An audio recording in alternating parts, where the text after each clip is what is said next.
Hey guys, welcome back to another episode of the Mind Muscle Connection podcast. Today I have Daniel Plotkin back on for the second time. He was actually on in episode 396. I was at beginning of 2024, so almost a little over a year and a half. We talked about squats versus hip thrust, rep ranges, increasing reps or weight. And so if you're not familiar with Daniel, definitely go and check that episode out. But he's also at Auburn University and he's pursuing his PhD under Dr. Mike Roberts too, which is awesome. I know he does a ton of great research around hypertrophy there. So Daniel, man, thanks for coming back on, dude.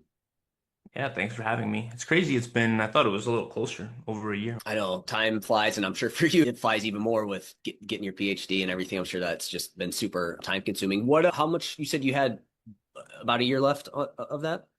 Yeah, so I'll be done in the summer of next year. So I'll hopefully have a tenor track position going into that fall next year. Yeah, I was gonna say, what does that kind of look like when you're done? Is it gonna be doing more research, or like where do you kind of see yourself going with it? Yeah, so the goal is to, at least currently, I have a lot of options because this is a cool, popular space, but the ideal would be to traverse both. So still stick around in terms of here and there, posting my face on social media and trying to be involved in education online, but also have a position where I can do a mix of teaching. I really enjoy teaching in person and do research, and hopefully in a capacity where I can actually not be encumbered by really hard numbers in terms of how many papers I need to put out at a given time and so on. I think a lot of the time when you go to R1 universities, they expect you to one, get a certain amount of funding, do a certain amount of grant writing, and get a certain amount of papers out because you have master's and PhD students to take care of. I'd rather be less encumbered and then do interesting, maybe longer studies where I can do multiple measures and not have to worry about having to hit certain benchmarks that may actually reduce the quality of the science. Yeah. Yeah, you just they just push stuff out, and again, it's not necessarily the highest quality. Is that the case for this? May be a dumb question, but is that the case for like hypertrophy research, where they kind of want people to get out a certain amount, or is it just depend on where you're at? It depends on the school, Okay. yeah. So if it honestly, it may not even depend on the school's budget, although that's a huge factor. If the school expects you to get a certain amount of funding and so on, then obviously you have to do that kind of stuff. But also, the important thing to remember is that even if you don't necessarily have budgetary issues, let's say you have five students, three master students, two PhD students, they all need to have a project. So if you were going to run a 6 month study or even longer, then how do you spread the love there? You either need to get creative in terms of have branching from that one study, or you need to do many smaller studies. So just from a practical standpoint, in order to cover each person's either thesis or dissertation, you have to spread the love in that way. And sometimes spreading the love actually ends up being, depending on the question, you can actually answer really interesting questions in a short amount of time, but a lot of the questions that we have, we always come with the standard caveats, and unfortunately, those caveats are in an 8 to 12 week period. It's hard to gain signal from the noise. Maybe give the audience a little bit of background on what you guys do at Auburn, because I know again, Dr. Mike Roberts has done a ton of research in around hypertrophy and stuff like that. So yeah, maybe just give a background on what you guys do there at Auburn. Yeah, so we're one of the few labs in the US that tries to traverse molecular and applied questions. So, applied questions being sets, reps, load, things like that.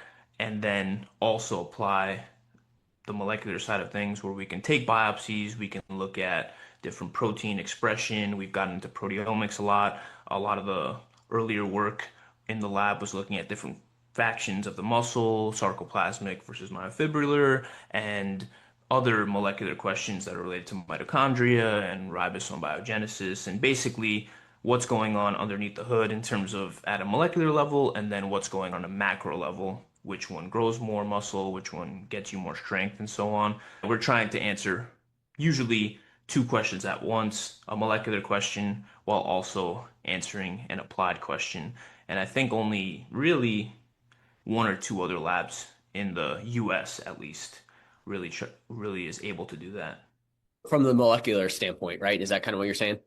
Yeah, to able to do both. So Both. there are many applied labs, but the ability to actually obtain biopsies and actually look at molecular questions is Auburn and maybe one or two other schools. And the benefit of that is, like you said, you get to see what's going on under the hood, but then you also, okay, like how do you actually apply that to somebody as well, too? Is that kind of what the benefit of that would be in terms of the applied side of things? Yeah, exactly. So there's tons and tons of labs in the US that use mouse models and cell models and so on that it's really hard to actually answer those applied questions. So human studies where you can answer both the applied question and get answers to molecular questions is actually hard to do. Just in terms of sometimes it's actually hard for schools to get approval for being able to take biopsies. It differs by state and so on. So yeah, it's a hard hill to climb. The biopsies where you actually take a little bit of muscle out of somebody, right? When you're doing some sort of study and stuff like that. Yeah, so it's a needle called the Bergstrom needle, and you make an incision, you put the needle in, and the needle's pretty big. It's about the size of a really large pen. And you put it in, there's a window, and there's a suction. So the suction pulls a little bit of the muscle into the window, and then you chop, and you get anywhere from 40 to 100 milligrams of muscle. It looks like a bunch of red little boogers, and you put some of that muscle just to measure protein expression, so just the chunks, and then another part of the muscle you stick upward onto a cork, so that way you can do histology. So you cut the muscle transversely and then put it on a glass slide, and then you can look at it under a microscope and see how many satellite cells, what's the fiber CSA, the fiber cross-sectional area, and so on. So yeah, we can do a lot of cool stuff with that. What, have you gotten any done on yourself? I haven't yet, and I'm hoping to get out on almost everyone else in the lab has gotten one done, and we've done obviously hundreds in the lab. It does leave a little scar, and I want to stay aesthetic. It is also, it's not, have you seen it? I've never seen it. I don't know what somebody's leg like would look like afterwards, or yeah, I've never actually Oh, it's like visually totally seen it. fine in terms of the risk is extremely low, but it looks pretty gruesome with the big needle inside your leg. So it So looks worse. it looks way worse than it actually is. Once you're done with the biopsy procedure, we actually have people exercise. You put the bandage on and so on. You can do leg extensions, squats, things like that. So it's obviously not debilitating in any physical way, but in terms of if you're squeamish at all, it certainly can take you back for sure.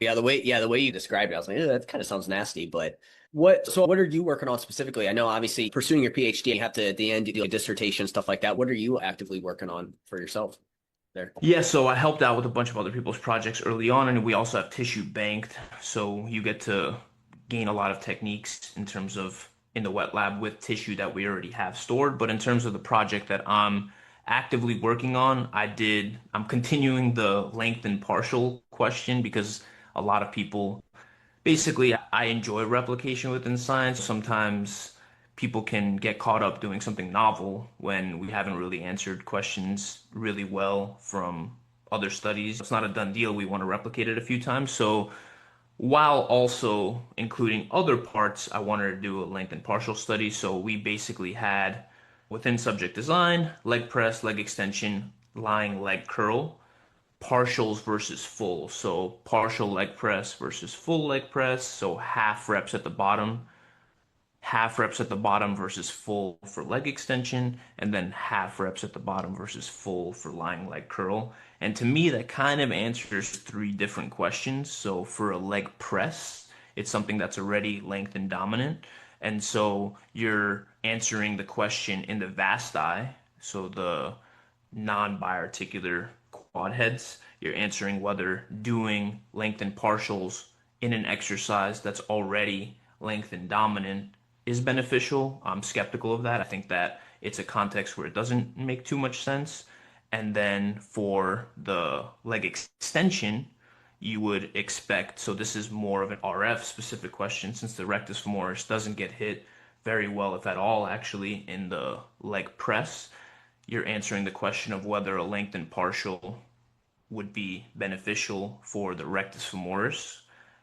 And I think that has the greatest chance of having a benefit because of other work that we've had, and because, especially if you do a reasonable cadence, and even honestly, no matter what you do, it tends to be short and dominant as a exercise.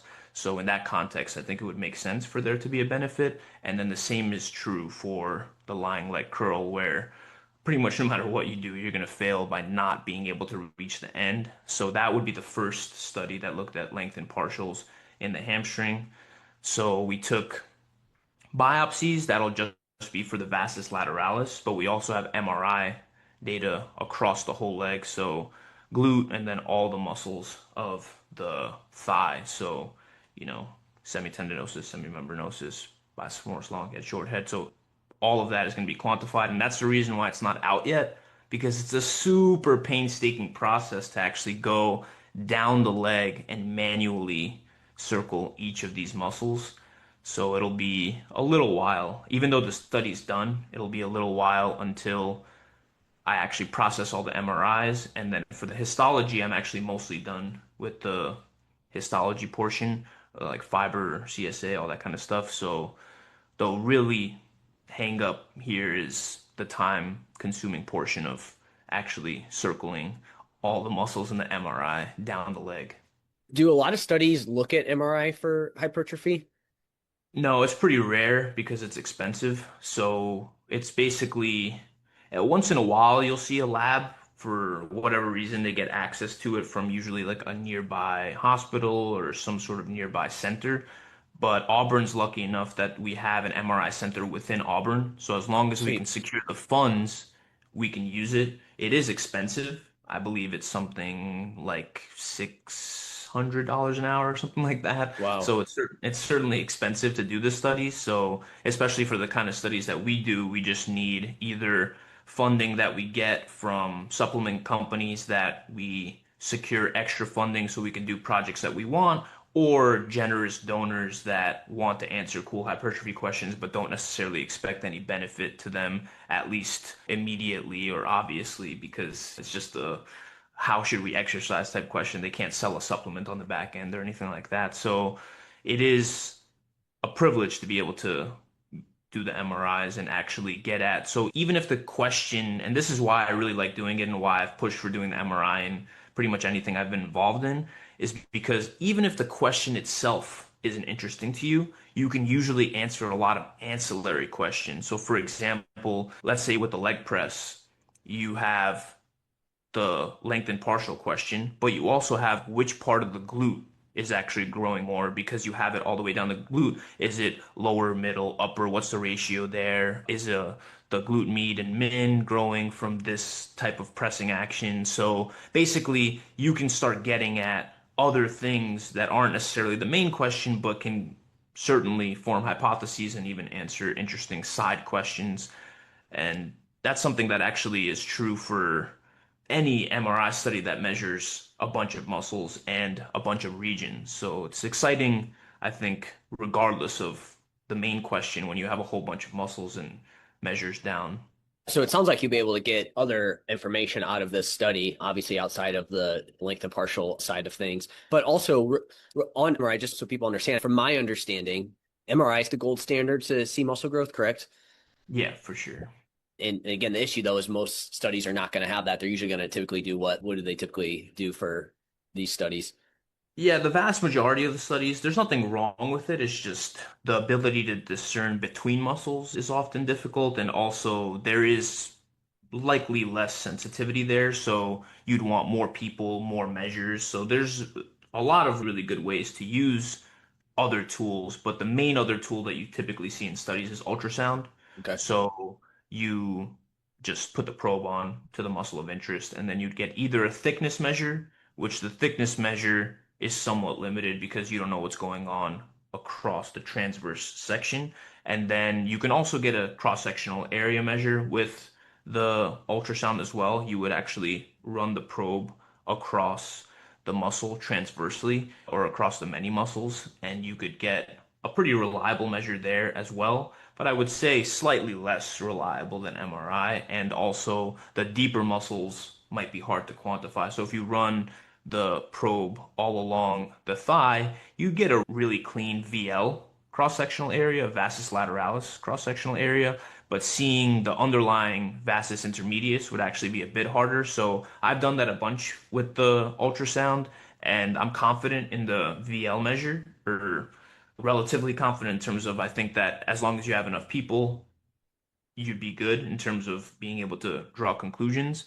However, for the VI measure, the vastus intermedius measure, I would be a little bit more skeptical when I see it in Gotcha. a and so on. So Yeah. those kind of deeper muscles are the ones that you're like a little more questionable on. Yeah, measuring something like the adductor, which you can see it pretty obviously on MRI, or trying to differentiate between hamstring heads. I've seen it with ultrasound, but it looks messy. Tricep, differentiating between heads is a nightmare with ultrasound.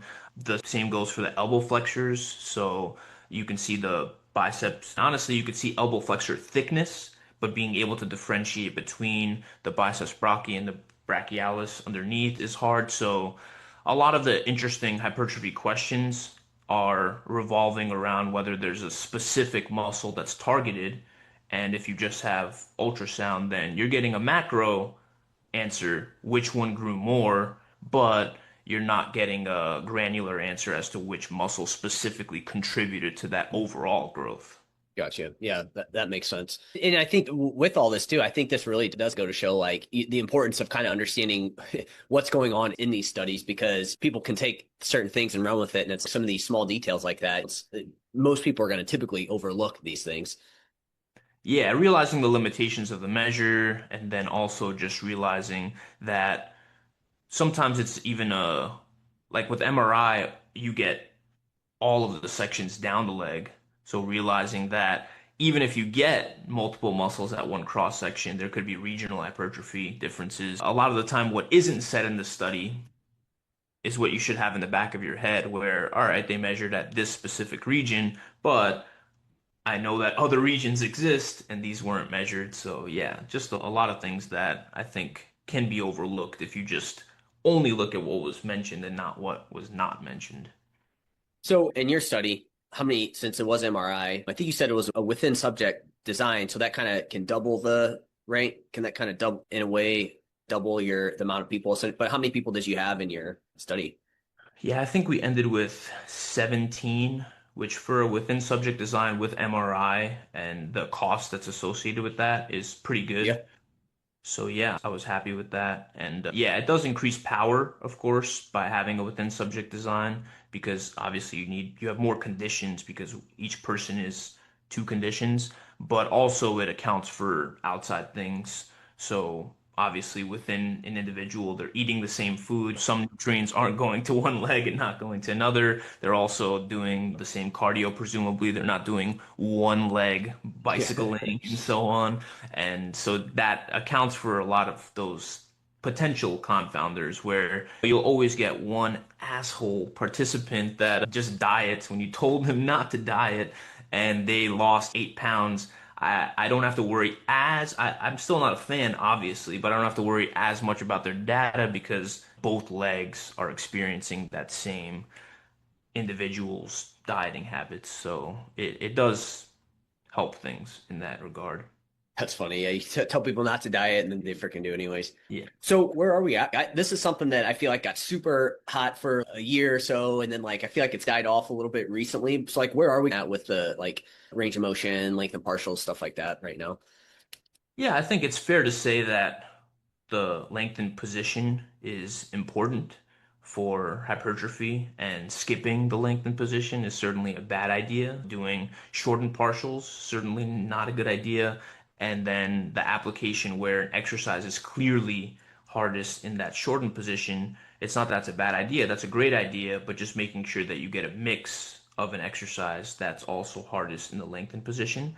So my opinion from the start has always been make sure to touch that range for at least a portion of your volume, if not a bit more of your volume, particularly if you're on the lower volume end. It gets interesting once you end up reaching higher volumes where you want to manage fatigue and so on. You might actually want more of a mix of 50-50, if not actually biasing more of that to short and dominant exercises. So it's really context dependent, but I would say the overarching theme is that things haven't changed too much. It's just that we've calibrated some of the expectations because anytime something is new, it's often touted to be more effective than it really is. When even in the beginning, there were a lot of people sounding the alarm and saying that, yes, this is interesting and things do look to be going in that direction, but realize the magnitude of effect that's at play here. It's not night and day differences, especially when you consider the types of exercises that people are already doing.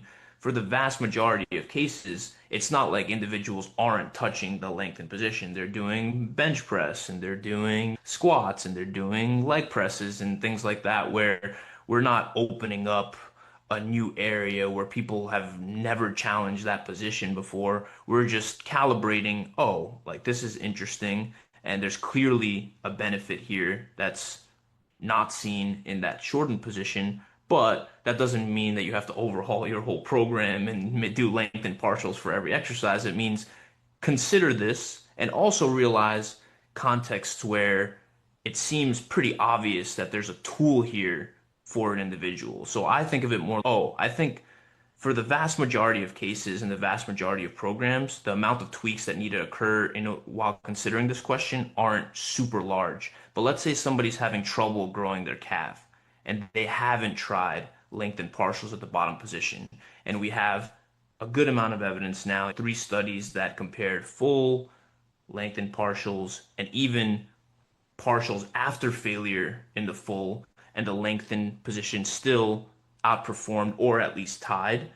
They're like, yeah, I mean, it's probably a good idea for that individual to at least throw it in there. Very little downside, likely an upside. So I like to think about more how it shifted the zeitgeist, so to speak, than it is something super granular about changing the paradigm. Where, all right, let's introduce the fact that you can actually do a partial range of motion if you really wanted to and not miss out on a whole lot. I think it opened up a lot of people's minds to the fact that, oh, I don't have to just do full range on everything because that's how anybody would make fun of you for not doing that. But now a whole bunch of back exercises are short dominant. Even if you don't know anything about resistance curves or how arcing motions work and so on, just do a partial at that last position. And I think you covered a whole lot of bases there. So I think at the very least, it allowed people more freedom without being screamed at by the full ROM Nazis. Yeah, that's how it was like, oh, hey, you got to train full range of motion at all times. But yeah, if anything, it just opened things up a little bit. But you said this where like maybe it's a little bit redundant to do super like partials in like a RDL or something that already has a large kind of lengthened bias to it. You might do it on something that maybe doesn't, or like you said, specifically calves, where, a lot of people, at least when I see people train calves, it's usually like they're super quick on the way down. They definitely don't get that like stretch there at the bottom, and then they just come up and spend way more time in that like short position there. So something like that would be, hey, light bulb, hey, you probably need to spend more time, maybe getting a little bit of a deeper stretch, potentially spending more time in that lengthened position for that muscle group. Yeah, exactly. Yeah. So that's how I think about a lot of research in this area where it opens the door to things and points you in a direction, but doesn't force you to make a great overhaul. Then you've probably skipped out on some important principles and things that you should have been applying beforehand if you didn't open the door there. So even like your example of the RDL, you can think of a situation where a bottom lengthened partial RDL would make sense. Let's say the person's trying to limit the load that they're trying to do. Then doing something like a partial at the bottom for a lengthened dominant position might actually be useful because your fatigue will accumulate a bit more quickly if you don't get to that top position. So maybe a person who is coming back from an injury or a certain position bothers them and so on. So just opening the door there and realizing that you're probably not missing out on too much, I think is useful. So even in cases where I don't think it'll have a benefit, there might be some ancillary benefit depending on the person's specific context. So again, I mean, if when we look at it, it's like, hey, train through a full range of motion, and you probably don't want to necessarily skip out on that lengthened position on your exercises. So again, if you're doing like bench press or something, hey, you probably want to come down at least a little bit on it versus just doing that top part. But the lengthened position also, like you said, it's usually a little bit more challenging. I guess again, if it's lengthened bias, then it would be more challenging in that lengthened position. So sometimes it's like don't cut that part of the range of motion out there, and it's super beneficial. So.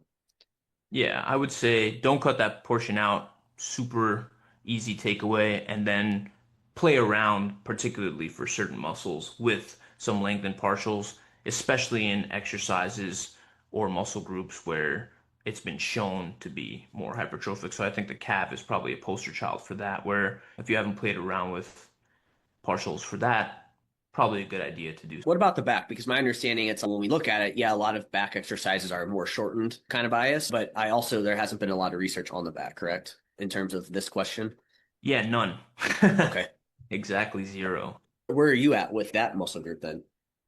Yeah, I think it falls into my general framework of I want to make sure that I'm doing at least some volume where the exercise is more difficult in Okay. the lengthened position. So I will do about half of my volume either with the arcing motion where I'm setting up that arcing machine in a way that makes it hardest in the lengthened position.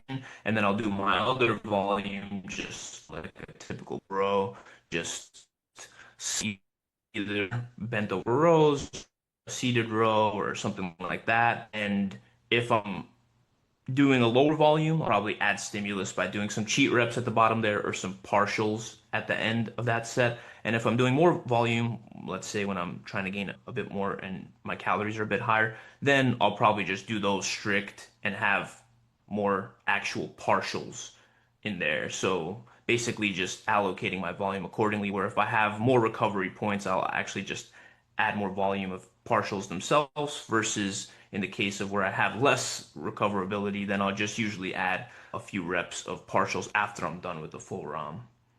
Okay. You broke out there. So you're saying when you have more recovery capacity, you're going to spend more time, like specifically in the kind of lengthened position, whereas like when you have less recovery capacity, you're going to do more like full range and then like some partials added at the end. Is that kind of what you were saying there? Yeah, exactly. That way I'm not doing more sets. So basically I'd have to I do see. more sets in order to actually get some bias in the length and position from a partial standpoint. So basically 50-50 volume, the exercise is difficult in the lengthened position, the exercise is difficult in the shortened position, and then even that shortened challenge, I like to do some extra partials at the end of that shortened challenge exercise. But if I have more recovery capacity, I might just leave that alone and then add volume that's separate sets, that's lengthened partials specifically. I see. And you said like a machine where you can make it tougher in the lengthened position. So I know, like for example, Prime is a piece of equipment, and I know there's other ones out there, and I'm sure you can rig up a machine to make it tougher in the lengthened position. But if somebody doesn't have access to that, I guess you could rig up the machine. But is there any other way that you could make it harder in the lengthened partials, essentially, where that's how you would do that, make it tougher in Yeah, that lengthened so position? arcing motion, so like those hammer strength arcing machines, you can set them up in a way where regardless of where it starts, all you would have to do is make it so that when the weight is furthest from the axis is where the exercise is going to be most difficult. So you would just have to step back a bit more for certain machines, and it really depends on how the machine is set up, but realizing that when it arcs up and it's literally in line with the axis, there's no load there. So just realizing that and realizing the farther or the closer you can get to 90 degrees, the more resistance there will be. So you just set up one of those arcing machines in a way where the lengthened position is at that 90-degree angle as it relates to the axis of the machine. Then you can create a lengthened bias challenge there. Also, like you said, very easy just to do partials, no issue there. And then if you do have some selectorized machines, very easy to set that up, of course. And if you have a tonal or Mhm. actually tonal, I'm not sure if they can do that, but if you have a Voltra, Yep. then you can literally set up. And we just got one in the lab, Oh, so it's pretty nice. cool. You can, yeah. So we have a tonal as well, but I don't think we get updates on that thing. So if they can change the resistance curve now, we don't know about it, but the Voltra we have, and I've been playing around with the eccentric overload and changing resistance Nice. challenges and stuff, and it's super cool. So Yeah, that would be awesome to get my hands on one of those things. I talked to Dr. Mike T. Nelson about that. He's got one of those. He was telling me all about the Vulture, and I've just seen it too. I've seen a lot of people mess around with it. It looks super cool. So, in terms of length and partials, like, where do you think the kind of research is going? And is there anything like big coming out? Would it just be on more kind of muscle groups, I guess, moving forward here? Or yeah, so I think the first one on the hamstrings will be mine, and then I think more and more will probably come out where we'll land on essentially what we've been talking about here, where certainly don't skip out in that position, and maybe certain muscles are a bit more susceptible than others in terms of getting more stimulus. So I think just, yeah, waiting until more muscles enter the equation, trickle in, then we'll get a bit more granularity as to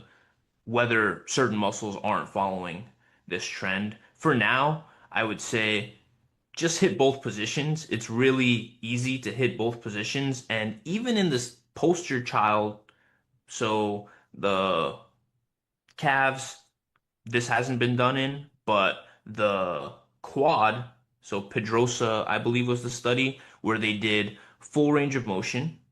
They did partials at the bottom, partials at the top, and then one group did half of their volume with partials at the bottom and half of their volume with partials at the top. And the difference between partials at the bottom versus partials at the bottom and partials at the top was actually very small. So it seems like once you check the box of at least getting some volume in that lengthened position, the differential is actually going to be not very large. So I'm not necessarily worried about getting all of that stimulus within the lengthened position. I just want to make sure that I have some volume allocation there and I'm covering that base. So if you apply that to every muscle, and it's pretty easy to do, then you know you're at least covering your bases to a pretty large extent. If later on we find that certain muscles are really the poster child where you want all of that or more of that volume allocation, whatever 70, 80% of that volume allocation, I would be surprised if that was the case in terms of the difference being that large. But for now, I think practical recommendation is just hit both positions where there's a challenge in both positions. Yeah, makes sense. It's funny that's where we ended up with it, but yeah, I love that. I think that sums it up well. And just yeah, it'll be interesting to have your study come out and just see that, and continuing to have this done in other muscle groups. So one thing you hit on as we were talking about was like fatigue, and I feel like this is a super hot topic in when it comes to hypertrophy. So like, where's the kind of research at around fatigue and hypertrophy? Is it something we need to worry about? Is there certain things that yeah, where are we at with that? Yeah, so certainly a hot topic for potentially all the wrong reasons, but I would say that generally speaking, it's become the norm to be extreme in either direction, in that some people are like, don't worry about the fatigue demon at all, and this is a nonsense topic, and then other people are really worried about fatigue in many contexts that it has at least been shown to not matter much, if not matter at all. So I would say take a principled approach to fatigue rather than worrying about exactly what research showed at the moment because it's such a young area and there's so many factors that go into it that people boiling it down to one specific element like calcium ions and so on, I think are definitely missing the boat. Where if you take a principled approach to your programming and you're recovering well and your lifts are going up, and don't change what you're doing because somebody said that once you go above 5 reps, you're gonna combust. So I think this is ironically an area where I would definitely lean on practicality, applied wisdom, rather than looking with a microscope or a magnifying glass at the research. If you're recovering well, your performance is going up week to week.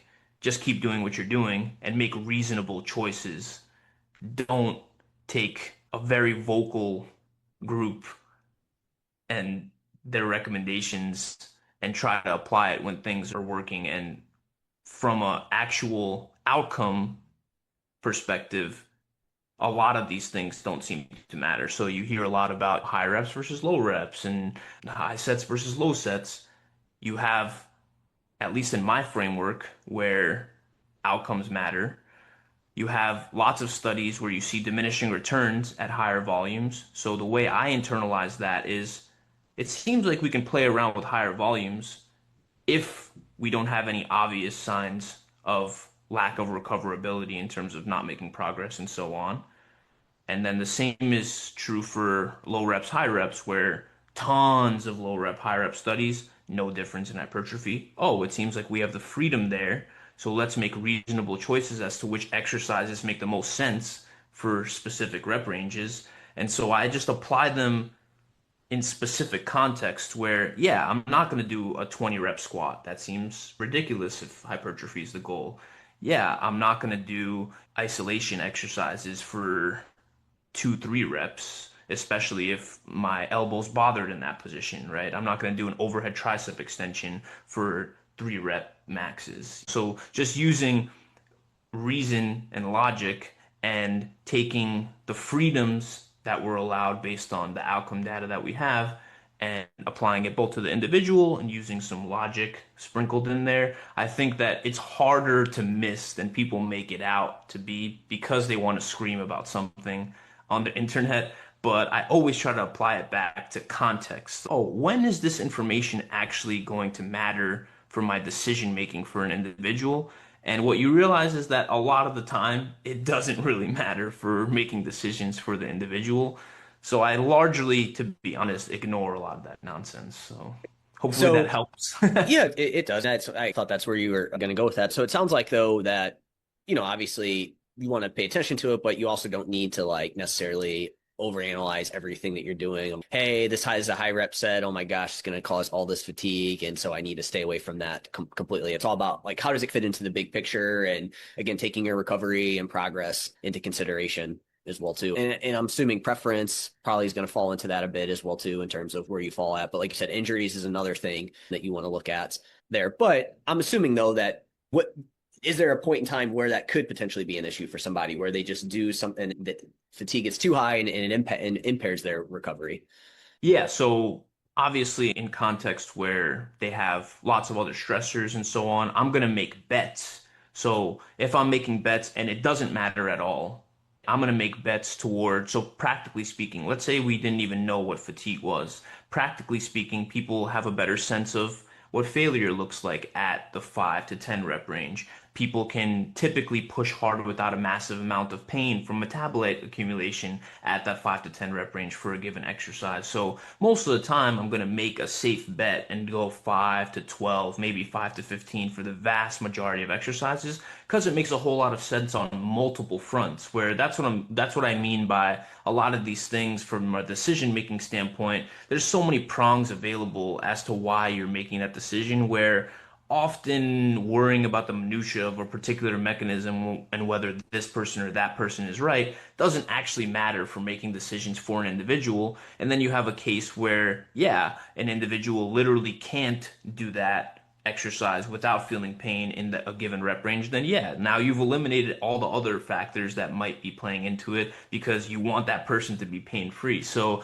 I think a lot of it is solved by the fact that many overlapping things point toward a lot of the less fatiguing quote unquote thing. From a practical standpoint, I think a lot of things solve themselves. But yeah, when you look at that dose response relationship and you have a person that doesn't have a lot of recovery available because they have tons of stressors, they play a sport and so on, you're going to veer on the lower volume side of things. You're going to veer on the moderate to low rep side of things. You're going to look at not using intensity techniques as much and trying to get more efficiency per set. So taking moderately long rest periods and getting more stimulus per set rather than a person who has that recovery available. I might do something like a drop set that people have been hating on that obviously increases stimulus per unit of time, but maybe fatiguing and not worth it from an efficiency standpoint because you would expect each drop to be less efficient from a stimulus standpoint, but still more stimulus. When people are lacking that recovery capacity, leaning into things that make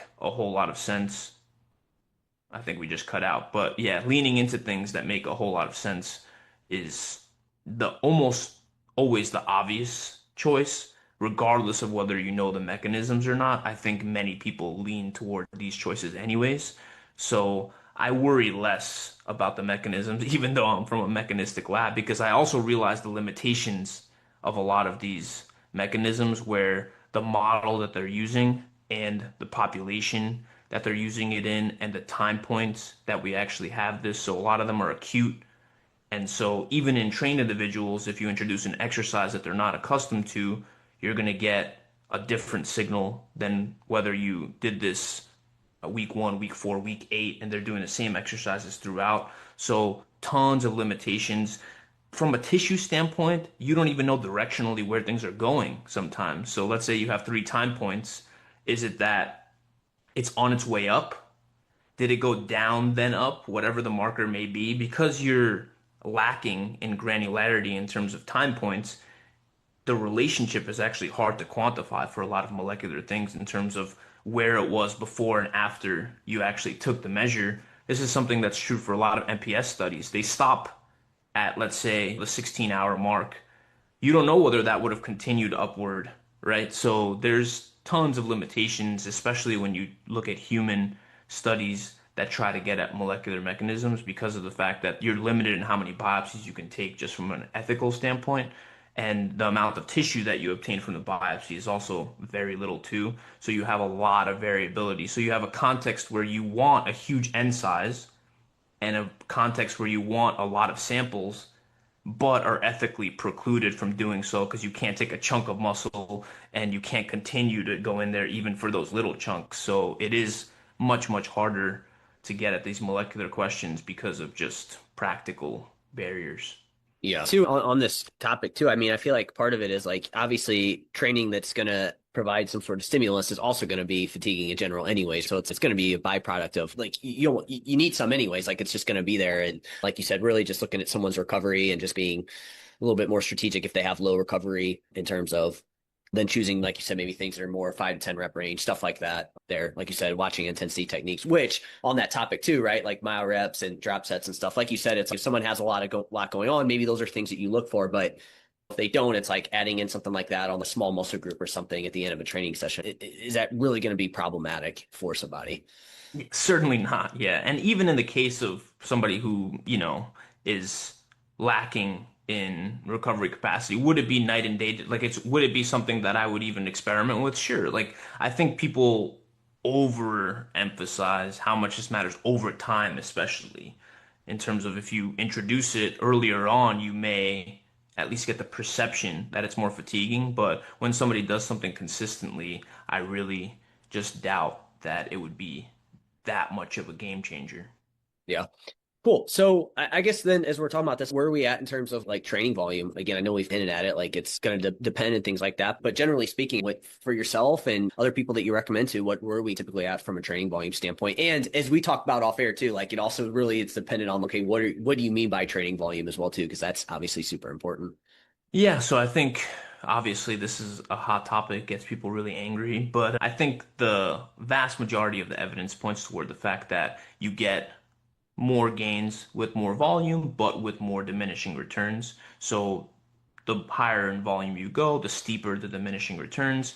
And I think that the vast majority of individuals fall into the practical side of things where I think I cut out, but No, we can. they fall into the practical side of things where we want not very steep diminishing returns. So we're not going to push really high volumes for every muscle group. It's just not going to happen from a feasibility standpoint. And it's also just from trying it out yourself and trying it out with other individuals and so on. You do make some trade-offs in the real world when that's happening, where a lot of the time for that small amount of gain, most people don't want to make those trade-offs. So I typically stay within the moderate volumes for the vast majority of my clients, for myself, because I don't want to get to that steep portion of the diminishing returns. When I have certain muscle groups that I want to experiment with bringing up, I do try to push volumes and see what happens with performance and so on. But the vast majority of my training for most muscle groups is on the low to moderate volume range, and I actually oscillate between which muscles are in a specialization phase. And I think this does something cool where you also start to get to know your own body because of the fact that you've exposed each muscle to high volumes at a different point. So it's like moderate to low for everything, specialize a couple of muscles and rotate that enough times. And you really start to get to know, oh yeah, my elbow does not tolerate that higher volume for tricep. I'm not doing that again. And so now I only rotate a few muscles that can tolerate it.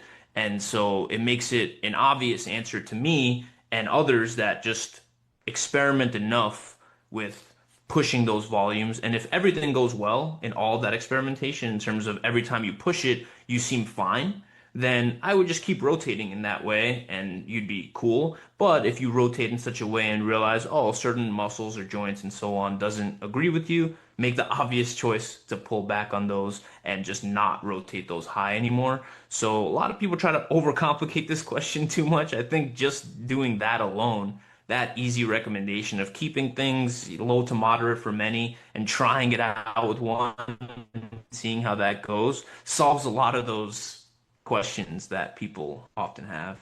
And with this like topic too, like I would imagine that the thought is, okay, you obviously want to make sure you're doing enough, but to me, there's going to be some variables that probably are going to be a bit more important anyways than like the exact set number that I'm sure you could squeeze out a lot more hypertrophy by focusing on those things versus getting super granular with, hey, should I be doing 10 sets or 15 sets? Because I would imagine there's probably that point where it's like, yeah, you got to do enough, but once you get there, there's probably other things you want to work on first. And then from there, once you kind of get those dialed in, then maybe you can start to push it in terms of trying to do more overall. Is that kind of a right thought process there on that, or Yeah, I think it's yeah, exactly what we were talking about off air, where basically we don't know what that relationship looks like in different contexts. So we have studies that normalize every other variable and then look at volume in isolation. But in the real world, you're changing a whole bunch of variables. So you have different intensities for different exercises, so different proximity to failure. You have different exercises themselves. Does that dose response look different for a seated hamstring curl, for a lying hamstring curl? So you're making a whole lot of bets that hopefully are making it so that your program is more efficient, where you're getting more from each set, or trying to create the most efficient session to session stimulus. So leaning into that, I think that if you were covering all of your bases from a efficiency standpoint, you could get away with less by getting more stimulus in a given muscle and so on. So it's still, I think, a good idea to play around with the higher ones if you've never done it and you have a lagging muscle group. But for the vast majority of people, I think low to moderate and just really trying to dial everything else in is a good starting point. So I think one, if you're not considering all of those other variables and you haven't tweaked them, I would go with those first before pushing volume because many times people haven't really done that to a very significant extent where they're like, all right, let me dial back. I've actually had more people dial back and really try to nail proximity to failure, execution, see where performance goes from there than I have actually pushed upward. So I would say for people who are in no man's land where they're having trouble making gains or they feel like they've plateaued, I would dial back before you go upward and then really be more confident that going upward is a good idea. you kind of mentioned earlier too, like for yourself, you said there's obviously those diminishing returns, and then there's that point to where it's just not worth it. What is it? Is it a time thing more, or is it like a kind of recovery thing, or is there anything specific there that's okay? Yeah, that's just not worth it to me, or any signs there for you that I don't want to keep pushing this further. Yeah, it's all the above. I have a thing with like session RPE too, where it's pretty obvious at a certain point in the session where you're not getting, maybe maybe if I was part of a training study and I had somebody breathing down my neck, I wouldn't reach these points. But I think especially people who have been training for a really long time and you're 40 minutes into a session, there's very obvious drop off in just mental intensity where I would much prefer to get in there and know that I'm getting a whole lot of stimulus there rather than get to that point in the session and force myself to just go through the motions, so to speak. So I think session RPE is something that I think about, especially for people who have been veterans in the game, that there's lulls also, and people don't really talk about this. I don't, maybe there are certain people that just have absolutely no lulls in their training and they just freaking firing on all cylinders depending on priorities, you're gonna have moments where your session RP drops off just because you're thinking about other things and so on. So just realizing the diminishing returns in terms of, all right, for this marginal gain, and because I realize that I'm dropping off in intensity during the session, it's a double whammy where let me just drop things back at this moment in my life and know that I'm checking the boxes from an intensity and efficiency standpoint, getting the most out of each set rather than trying to push for this theoretical optimal. So I think that is probably the case for a lot of individuals, especially people who it's not their career and it's not the career for very many people. So I think that's probably the case for the vast majority. I have another layer. I do a sport called jiu-jitsu. So that sport doesn't make it very easy to, one, recover super well because depending on what your schedule is and how many times per week you go, if you're pushing volume and you're also rolling, it can be like I'll feel twitchy all over and just know for a fact that things aren't going well if I try to push at both ends there. So I just need to be a lot more efficient with how I do things, especially when I ramp up jiu-jitsu because I don't seem to tolerate both. I have some people who they can tolerate it, especially when they're younger. They can actually push the envelope on both ends and be okay, but it is a lot more rare.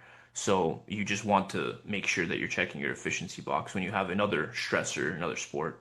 Yeah, and as you're saying this, it like makes me think you're talking about recovery and stuff. If anything like that, it really again, people's lifestyle is probably gonna, for most people, like you said, if someone's like a Chris Bumstead or something like that, it's okay. Yeah, they can probably just freaking hammer the volume, do a ton, super high quality stuff. They recover like crazy. That's their whole life, right? Like nutrition's on point. But for most other people, it's there's probably going to be a bottleneck that needs to be solved before they can just keep ramping up volume, right? Like you said, otherwise you're just going to be under recovered. So whether that be like maybe your sleep isn't as dialed as it could be, or even nutrition or whatever it may be, or even you got a full-time job. It's like you said there, it's like that's a lot of mental stress. That's going to impact your ability to push things. So it's like those things really probably end up becoming the limiting factor before people can really push the optimal kind of volume range or whatever that may be. Yeah, exactly. So what I do from a practical standpoint, honestly, even for myself sometimes, is I'll have three exercises in a session that I really like. I'm not leaving until I do them, and I want to hit them good, and I want to make sure that they're efficient. But I'll have usually one or two optional at the end where if I feel good and I can get to them, then I get to them. And often I will personally get to them. But with clients, if I look at their programming and I just see those three exercises every single time, it's something that it can anchor them. Like I'll make it in for that 30-minute session and get a really high quality session. And then if I'm feeling good, all missions a go, I'll do those last two. But these are going to be the bread and butter. I think that just ability to one have the autonomy. I feel like that autonomy can help people a ton, but also the checking that box and creating that consistency is going to be way better than looking at that daunting program where you have whatever, seven exercises or less exercise, more sets per exercise, and you're just like, I do not want to do this. And the quality from set one sometimes goes down because I think, and this is something that I want to see studied even, just the fact that there's a lot to come Yeah. might actually dial back what your body almost allows you to do. Where if I feel this when I know I have a high volume session, it's almost like in the back of your head, you can't treat each set Yeah. as an individual set. You're holding some in the tank. So yeah. That's a good point you bring up because like you said, so I've seen that with clients too, where if I have them do three sets and then we do a cycle where we're doing like closer to two sets for exercises, I've heard from them, it's like, hey, I feel like I can push each set more because there is less. And then for myself too, I've felt that too now where like I used to do probably per exercise, couple exercises per muscle group, 3 to 4 sets for those exercises. And then my previous coach, Brian Borstein, he had me doing 2 sets, right? So the volume was a little bit lower. And it's, I don't know if it's from like my recovery's not as good as it was, say 2, 3, 4 years ago, or now I am just like able to put more in each set. And I actually am way closer to failure than I thought than I was previously when doing 3, 4 sets. It's like, I can't envision myself doing more than this now at this point. So it's interesting. Again, I don't know if that's like if it's a mental thing. Like I don't necessarily, I still am like hypertrophy is important to me, but it's not like the absolute most important thing to me anymore. I don't know if it's that. I don't know if it's recovery capacity over the last couple of years, having a child, stuff like that, or if it is, hey, now I just put more in, or combination of all of them as well too. Yeah, probably all of them, but yeah, it'd be interesting to. I don't think anybody knows the direct answer to that question, but it would be interesting. I think you could think of a cool study design to actually get at this. I brainstormed this previously, and basically it would look something along the lines of you have people come in, and let's say you tell them that they're squatting, and it's the same individuals both times. The first time they come in, you tell them that they're going to squat for 6 sets. But at set three, you get a phone call from your administrator saying, "Oh, this set is going to be the last set." And then they go off and they come back, and then you have them do six sets legitimately. You say, okay, this time there's going to be no issues, no phone call. They do the six sets legitimately, and then you look at their performance on their first three sets when they do those six sets. You randomize the order. So basically, half the time you'll get the call during the second session, half the time you get the call during the first session. So you're accounting for the order effect. And so basically, in one instance, you have individuals that believe that they're doing six sets, and then in another instance, you have the individuals believe that they're doing three sets. And so I think I worded that kind of backwards, but I think you get the point where a group comes in and then they're actually doing three sets versus when they come in and they're doing six sets, they get the phone call, we stop them anyway. So in both conditions, they do three sets, but in one condition, they I see. believe that they would have done six. I see. Yeah. Yeah, fumble the words on the beginning, but you get the Yep. overarching point there. Yeah. Yeah, you basically, yeah, that one thinks they're doing six, they end up doing three, the other one actually does three, and then you see what the difference is there. Yeah, I would imagine it would probably be a lot different in terms of how much they push themselves in that and everything. And like you said, too, it's super interesting because even in the research, it's probably a bit easier for people to go to have higher quality training during the research because you have somebody kind of pushing you there and everything like that. Is there anything else you want to say on volume for hypertrophy or anything like that? From a numbers standpoint, like we said, it's so dependent on so many different things in terms of like exercise selection. And again, if you did something that was just short partials, you could probably do 20 sets versus whatever, right? Like you could do a lot more. So it's super dependent on that. But what is low moderate to use that? Like 5 to 10 sets per week per muscle group? Or is that what you would consider that? Or again, is this also something where it just depends?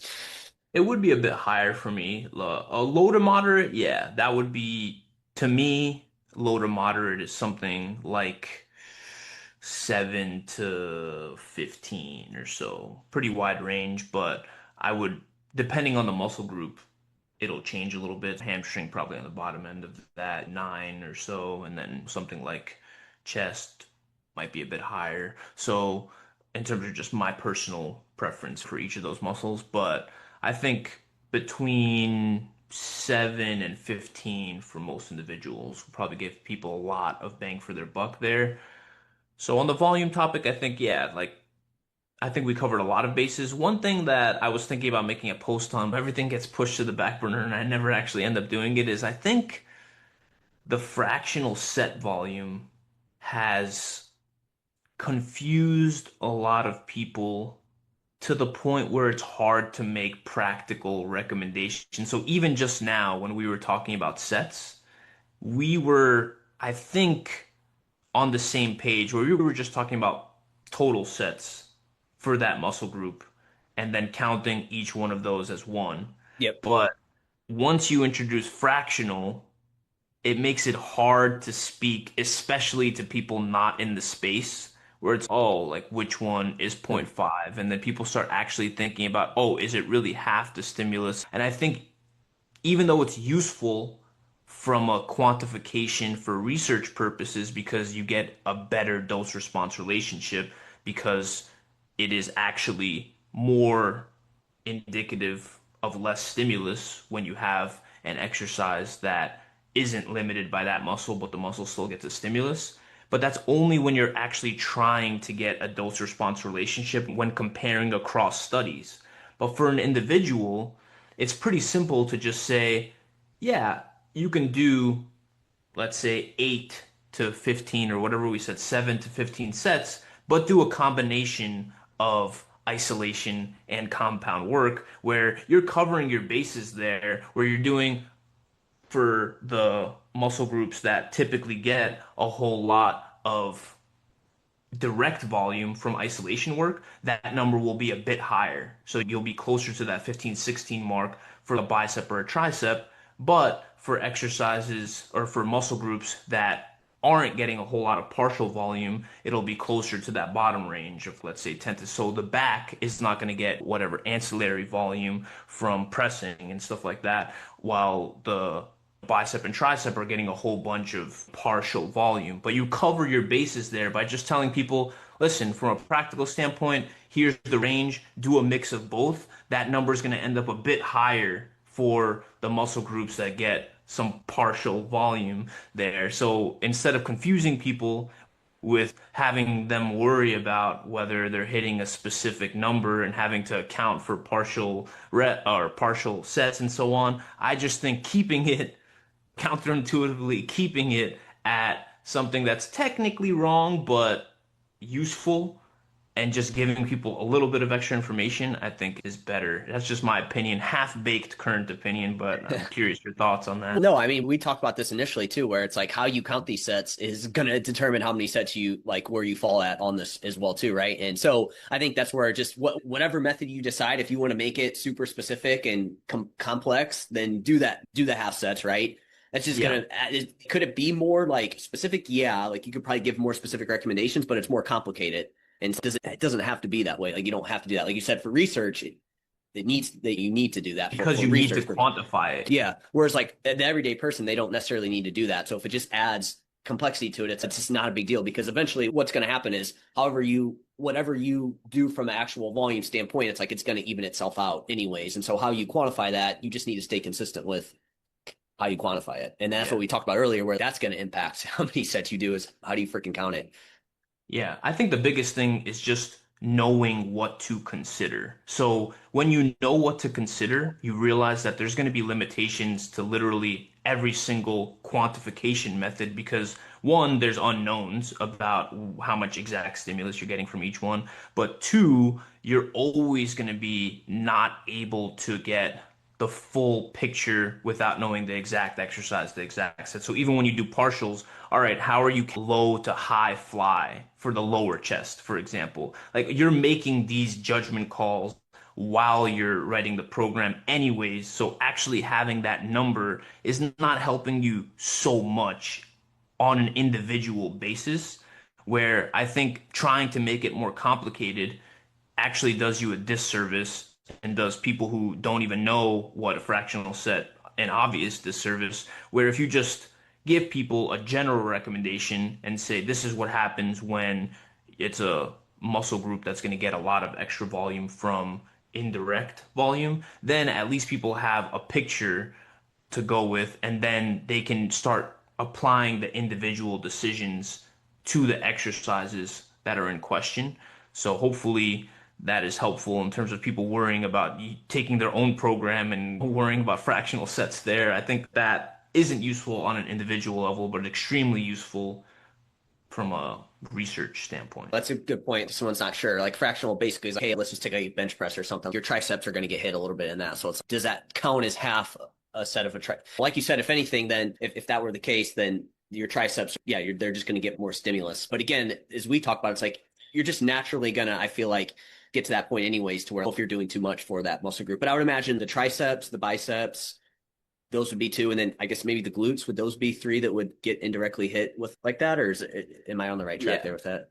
Yeah, exactly. I think the tricep, bicep, glute get a lot of ancillary volume for sure. And then obviously, if we start counting like traps and forearms and stuff like that, then obviously they get a whole bunch just in terms of like pulling motion. Like rear delt probably gets a whole bunch. Sure, If yeah. you do actual rear delt volume plus the pulling motions, that's what I mean. Like it ends up becoming a mess if you try to actually count partials in your own program where it doesn't really need to be that way when you have the whole picture. So let's take your bench press example, right? The reason why we count it as zero point 0.5 is not necessarily because the tricep is getting hit less, but because the long head of the tricep is actually getting very little stimulus from pressing motions. So if you didn't know that, then you would end up in a weird situation where you were chasing the number and you could chase that number with more pressing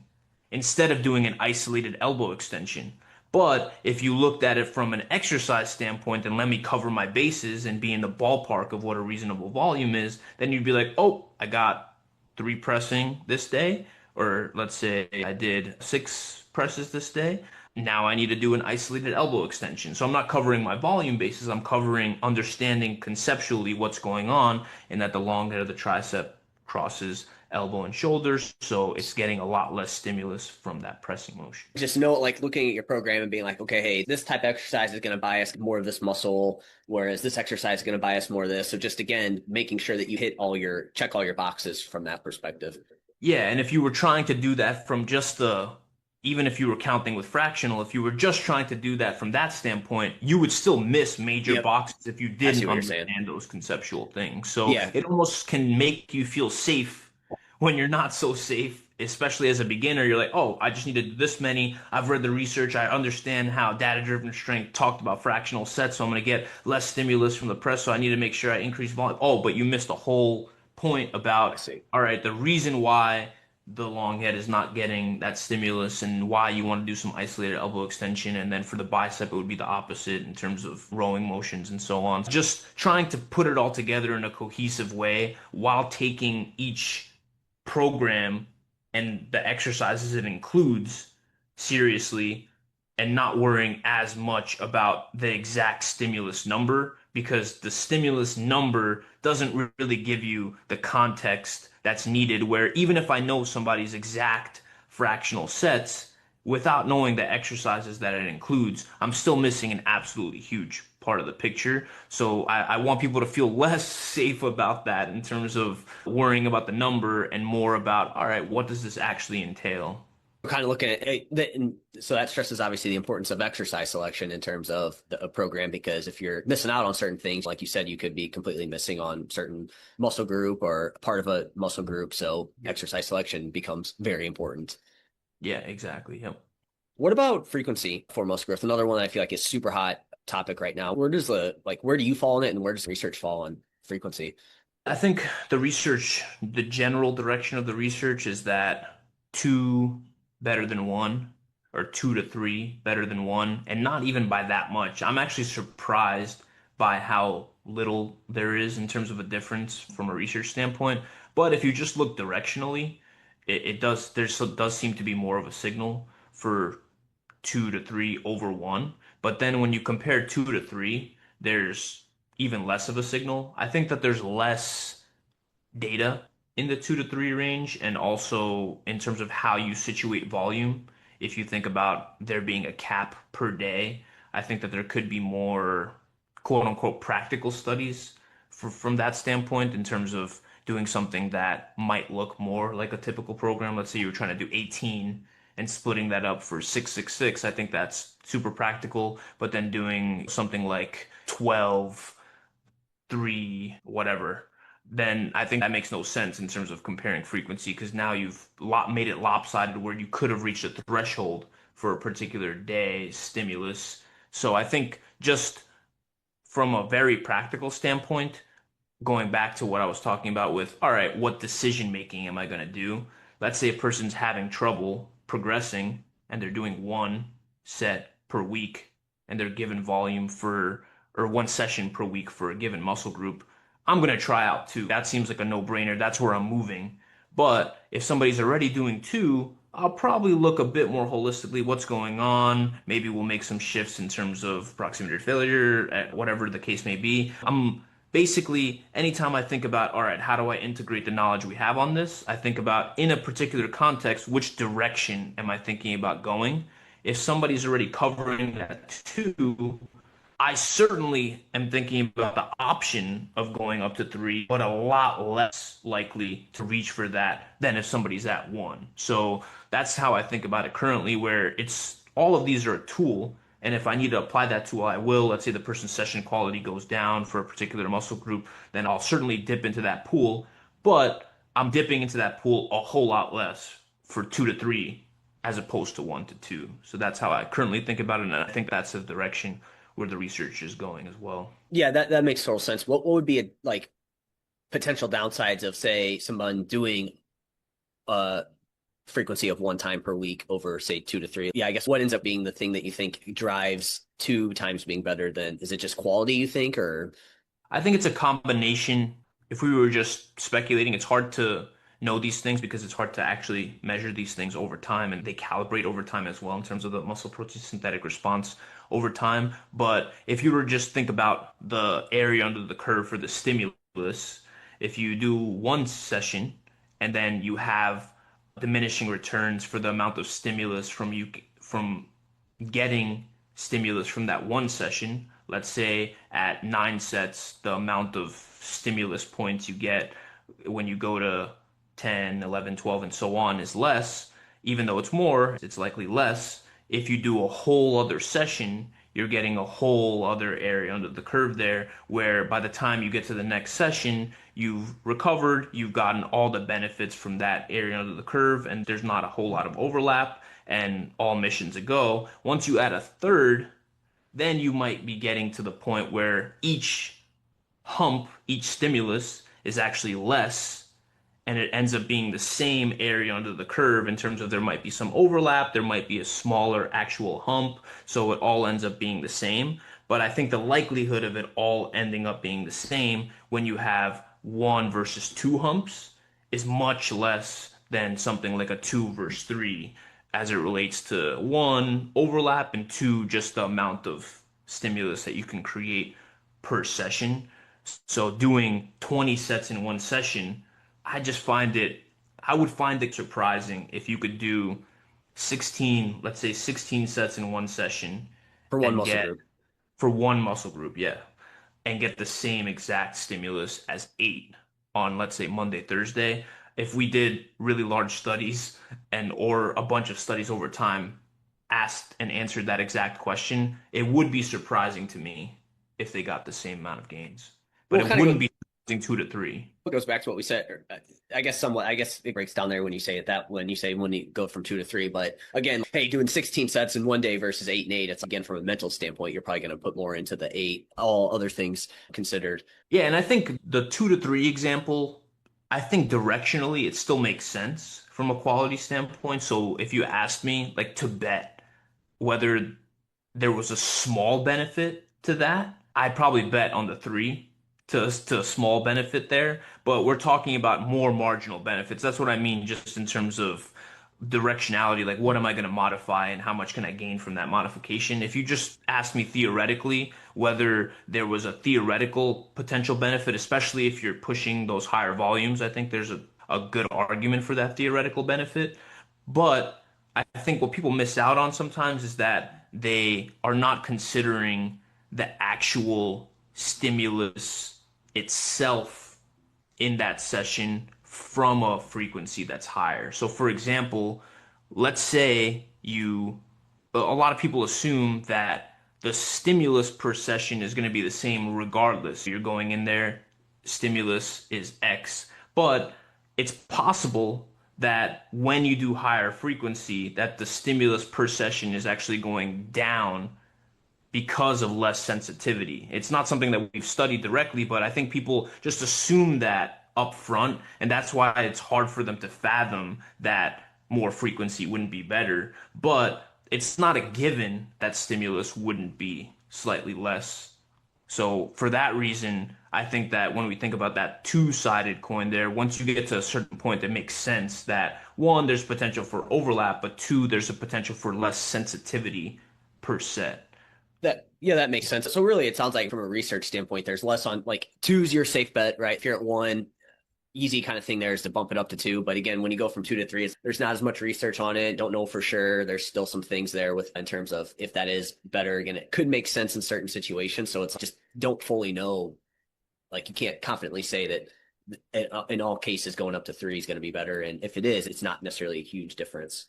Yeah, so it's something that's certainly a tool if you feel like for Yeah. whatever. I think that there's obvious instances where dipping into that pool is a good idea. So, for example, there's tons of women who really only care about glutes, right? So it's a pretty obvious case of let's go to 3 because you're doing so much volume for glutes that if I'm going to make bets, I'm going to bet that if you're doing more than 9 sets per session for a given muscle group, splitting that up once you get to that 9 point is going to make a whole lot of sense. And there's women that are doing way more than that. So splitting that up into 3 days is a no-brainer for me. But for the vast majority of programs that are a bit more balanced, then I'm like, yeah, I'm not going to make that bet because I don't know what's happening there. And from just a systemic standpoint, all those exercises within one session and so on might interfere with each other as well. So from a vast majority of individuals who aren't doing kind of a specialization type thing, I'm not too worried about 2, 3. I'll use it as a tool, but I'll dip into that pool a lot less. And then from a specialization standpoint or specific muscle groups that if you have the time for that don't seem to be an issue at all in terms of recoverability, go for it. So that's where I stand, where for the vast majority of individuals, I'm not too worried about it, but I'll dip into it as a tool when there's a specialization thing going on. But I'm not as worried about it for sure. What about exercise order? Is that something that we need to be worried about when it comes to hypertrophy? Yeah, so for exercise order, there's very little evidence on this in general, but I lean on principles and basically the art rather than the science on this particular topic. So I think some things that people don't consider, even with current data, are how different muscles essentially reach different proximity to failures, basically theoretically, but it seems obvious to me. So there's some studies that, for example, put leg extension before squats, right? And they find that if you do a leg extension and then you do a squat, you get similar hypertrophy in the quadriceps, right? But one thing that could be a positive and actually could be a negative depending on the whole program is one, when you do a leg extension first and then you do a squat, you're limiting the load that you do on the squat. So that could be a positive. But what could be a positive and could be a negative is that if you think about which muscles usually limiting the squat, it typically tends to be the quad. And if you've already pre-fatigued the quad, my guess is that the glute is going to be even further from failure when you've pre-exhausted the quad with the leg extension. So you're potentially getting less adductor magnus stimulus. You're potentially getting less glute stimulus there, where this hasn't been studied directly. But if I'm making bets and the fact that I can get less load there and the quad is even more limiting sensation wise and just logic wise, it makes sense that it would go in that direction. I'm thinking that you're going to get less stimulus in the synergist muscles if you pre-fatigue a muscle and you put the exercise order in that way, which could actually be a positive. Let's say you are training the glute in the next session. Then doing something that's more specific to the quad might actually be a great idea. You want to turn those compounds into something that's a bit more of a point stimulus for the given muscle. So that could be a great idea. But let's say you're doing the squat and you're trying to cover a lot of bases and you only have a 2 or 3 day program. That's a horrible idea. I'd rather get more stimulus from more muscles out of the squat. So an exercise order consideration there that hasn't necessarily been looked at in the research because what we were talking about before, MRIs and so on, you would have to actually measure the glute. The glute is really hard to measure without MRI. So those are the art or theoretical considerations, principled considerations that the research has looked into, that those two exercises exactly have been looked into, but they haven't looked at the muscle groups that I would theorize would actually receive less of a stimulus from that particular order. So again, it's kind of like, what are you trying to get out of the movement? How does it fit into your entire program? So it's like you almost, again, need to zoom out and look at the entire program versus people want to look at these isolated variables. But it's like, hey, we got to look at the entire program because if you make this choice, what's the downstream effect going to be and how does it impact something? So you have to look at that. So that makes sense. If you're trying to get biggest bang for your buck from squats because you're not necessarily doing a ton of volume elsewhere, that may not be the best kind of move there. That makes a lot of sense. What about from like you train a certain muscle group first all the time and say you train something last all the time, right? Is there going to be an impact there on that? Like maybe that muscle group that gets hit last all the time, maybe because you're not in a fresh state, is that going to have an impact? Yeah. Yeah, so I think Oop, I you lost cut you. out a little bit. Can you hear me? Yep. I can hear you Can now. you hear me? Yep. Can you hear Okay, me now? sweet. I got back. Yep. All right, cool. Yeah, I think there's a little bit of research on this and it points very slightly, but honestly, it's more neutral than it is positive in terms of start with the given muscle group that you care about. But this is always where I ask the practical question of let's say there's no difference from a research standpoint. What will you do with that information? And oftentimes, especially when it's limited research, right? So you look at the research, you say, oh, it seems fairly neutral. And then you ask yourself, one, I'm not being watched, so that's a factor. But let's say everything else is even equal and you are being watched. Which are you going to bet on? Hitting the muscle fresh or hitting the muscle when you're overall fatigued? You're obviously going to bet on hitting the muscle fresh. So there's tons of questions in the fitness space that if things go neutral, then make the safe bet where if you're prioritizing a muscle, obviously hit it earlier in the session, but also consider overall session quality, how much you actually care about that given muscle, if it's going to affect other things. So the way I think about exercise order is one, how can I situate the exercises in a way that will give me the best overall session quality? So that's why I usually put something like an RDL or a squat in the middle of a session. If I leave an RDL or a squat toward the end, I just hate my life doing them. If I do them right in the beginning, I usually hate my life after I'm done doing them, especially the last exercise. The last two might not be super great. So I might do something like a hamstring curl to start with a lateral raise. And then I'll get into doing the squat, and then I'll do my ancillary motion like a leg extension or something like that to finish. So that to me is a really nice exercise order where everything's situated in a way where I can likely get the most bang for my buck in terms of stimulus for that given session.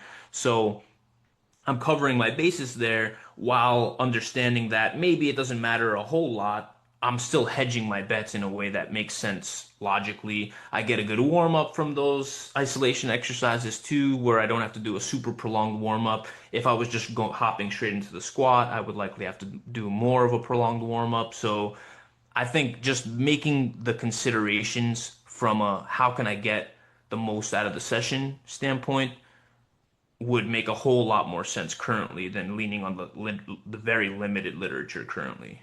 Yeah, so again, like you said, it's neutral. There's not a ton, but it's just again, if you're trying to grow a certain muscle group and it's always last, it's okay. Logically, it's okay. Let's probably should bump that up earlier in your session and see there. But then also, like you said, the exercise selection is important too. Didn't really think about like RDL putting that more in the middle, just because again, you don't want to do it too. If you do it too early, then it may impact things throughout the entire session. But if you do it too late, then it's like you're just beat up and you're like, let's freaking subs anyways. No, I like that. I like that placement there. Cool, man. I guess my final question for you for the day is what ends up limiting someone's ability to grow? Is it just like their lifestyle, or is it something from a physiological standpoint that it causes that, or do we not know at this point? Yeah, that's a good question, and a question that I think a lot of people care about. And a recent paper actually started to get at this from a geometric standpoint. So it seems like you get to the point, and this is obviously speculative, but it seems like you get to the point geometrically where you're limited by some of the machinery around. So whether it be capillaries or whether it be myonuclei and so on. So I think there's still the issue of how do you get that machinery upregulated so you allow for it to cover a larger domain, so to speak. So that doesn't really answer the question super well, but it seems like there's ratios in terms of what is around from a machinery standpoint that can support a given area, where once you get above that, you're going to need more of that machinery. But if you just looked at those studies alone and you were like, oh, how about people who hop on steroids? You'd realize that, yeah, obviously there's a stimulus that you can add that adds more machinery that allows you to get a whole new fountain of gains. So I don't think the question is fully solved just because we have a better understanding of geometric constraints, because there's ways to overcome those geometric constraints, obviously, in terms of is there a way to create a stimulus that forces more of those players that allow for a greater tissue to be put on. So the short answer is I think we don't have any idea, but there's some circulating hypotheses related to which players are necessary for allowing for that greater tissue to be put on, but not necessarily what would be necessary to get those individuals who are closer to that genetic ceiling to get those upregulated in a way that would allow for a greater amount of tissue to be put on. I doubt anything that's non-pharmacological is going to do that super well. I'm hoping. Yeah, there's something out there, some magic thing. Maybe it's like ashwagandha or something else, or creatine. It's creatine. What was I going to say? Yeah, it's okay. But I would imagine, again, for most people, they don't need to worry about that anyways, because it's probably going to be some sort of lifestyle bottleneck type thing that's going to get in the way of them getting there anyways. Time, whatever it may be. Yeah, I think this is a question for the vast minority of individuals where they've been firing on all cylinders for a really long time and they want to eke out a new amount of gains where it becomes a lot more of a nonsense theoretical question for the average individual. Yeah.